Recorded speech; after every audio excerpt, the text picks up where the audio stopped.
Baiklah, perkenalkan nama saya Elisa Vera, saya dari mahasiswa Akademi Farmasi Prayoga Padang. Dalam video kali ini saya akan memberikan sedikit informasi yang dimana tentang tanaman herbal sebagai obat.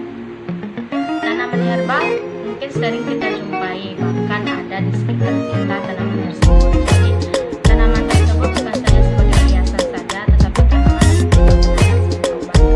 Salah satunya mungkin seperti dapat kita gunakan itu daun salam, daun kucing, daun gersang, daun jambu kucing.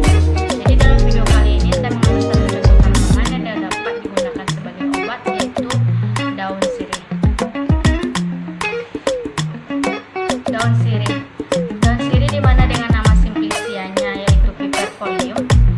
Dia mempunyai kandungan yaitu minyak asiri, dimana minyak asiri tersebut mengandung fenol yang khas atau disebut metylfenol.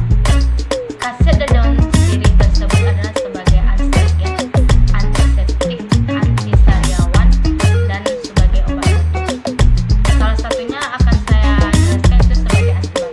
Kenapa daun sirih tersebut dapat digunakan sebagai obat anti batuk? Karena daun sirih tersebut mengandung vitamin B5 dan juga alkaloid, yang dimana untuk mengatasi peradangan penyebab batuk.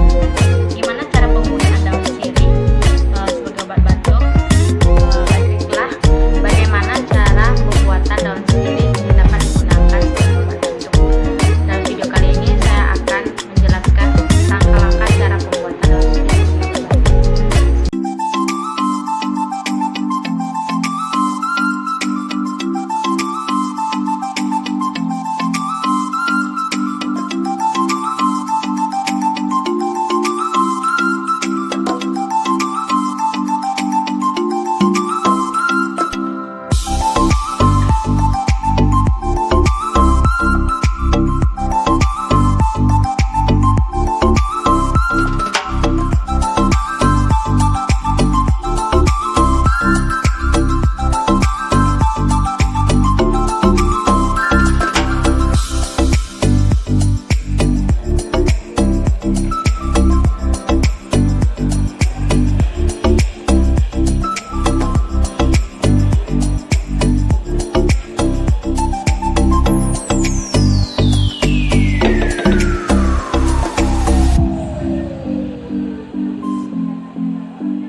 Baiklah, itulah cara pembuatan daun sirih yang dapat digunakan sebagai obat batuk.